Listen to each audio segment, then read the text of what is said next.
নমস্কাৰ মই ডক্টৰ সমীক দেৱ মই বঙাইগাঁও ডিস্ট্ৰিক্ট এই আসাম লিংগুইষ্টিক মাইনৰিটি ডেভেলপমেন্ট বোৰ্ডৰ দ্বাৰা যেটো ৰবীন্দ্ৰ নৃত্য আৰু ৰবীন্দ্ৰ সংগীত কম্পিটিশন আগামী মে মাহত গুৱাহাটীত হৈ আছে তাৰ মই বঙাইগাঁও কোঅৰ্ডিনেটৰ মই ইয়াতে বঙাইগাঁওৰ আমাৰ যেটো কম্পিটিশন ডিস্ট্ৰিক্ট ওয়াইজ যেটো কম্পিটিশন হৈ আছে বঙাইগাঁওৰ সেই কম্পিটিশনটো আমি 27th এপ্ৰিলত কৰিম ৰবীন্দ্ৰ ভৱন পালপাৰাত এইটো অৰ্গানাইজ কৰিব ৰবীন্দ্ৰ চেতনা মঞ্চ আৰু এই প্ৰত্যেক বছৰৰ নিচিনা এই কম্পিটিশনৰ যেটো ডিটেইলছ এটো আপোনালোকে ফৰ্মত পাব তিনিটা ক্যাটাগৰী আছে তিনিটা ক্যাটাগৰীৰ মাজত group A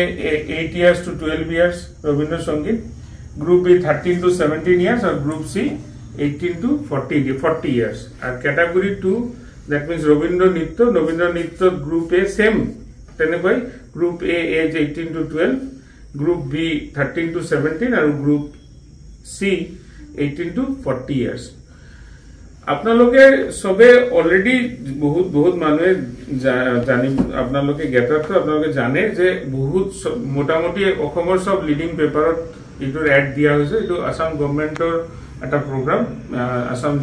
linguistic minority development বোৰ্ডৰ প্ৰগ্ৰাম আৰু ইয়াতে আমাৰ প্ৰত্যেক ডিস্ট্ৰিক্ট ওয়াইজত যিসকল লৰা ছোৱালী চ্যাম্পিয়ন হ'ব তেখেতসকলে গুৱাহাটীত গৈ কলাক্ষেত্ৰত যেটো কম্পিটিশন হ'ব এটো হল 11th and 12th মে এই 11th and 12th মে যেটো কম্পিটিশনত তেখেতসকলে পাৰ্টিসিপেট কৰিব তাৰ যিজন চ্যাম্পিয়ন হ'ব তেখেতসকলে গভৰ্ণমেণ্টৰ দ্বাৰা পুৰস্কৃত হ'ব তো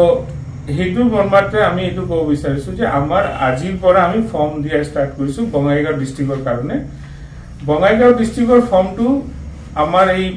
যেটো ভিডিও তাৰ তলত যেটো জিকেটা নাম্বাৰ আছে তেখেতসকলক ফোন কৰিলে আপুনি এই বঙাইগাঁও ডিস্ট্ৰিক্টৰ ফৰ্মটোৰ বিষয়ে জানিব পাৰিব এক নম্বৰ সেকেন্ড থিং হল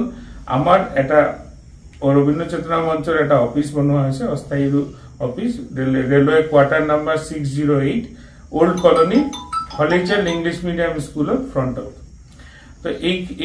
এই ভেনুটোত আপোনালোকে যদি গধুলি আহে 6টা বজাৰ পাছত তাৰ পৰা আপোনালোকে ফিজিক্যালি কালেক্ট কৰিব পাৰিব ফৰ্মটো আৰু নহলে কোনেবা যদি অনলাইন বেসিসত যদি ফৰ্ম পায় হেতু আপোনালোকে ফিল আপ কৰি আমাৰ অফিসত জমা দি গলে হল আমি 24th of April লৈকে লাস্ট এই ফর্মটো জমা নিম আর তার পাছত আমি এটা ফর্ম জমা নলো আমি 24th April লৈকে জমা লম আৰু আমাৰ আকৌ কৈছো আমাৰ বঙাইগাঁও ডিস্ট্ৰিক্টৰ কম্পিটিশনটো 27th এপ্ৰিলত সানডে হ'ব পালপাৰা স্থিত ৰবীন্দ্ৰ ভৱনত তো আপোনালোকক সকলোকে আমি আহ্বান কৰিছো আপোনালোকে আহক এই কম্পিটিশনত যোগদান কৰক ধন্যবাদ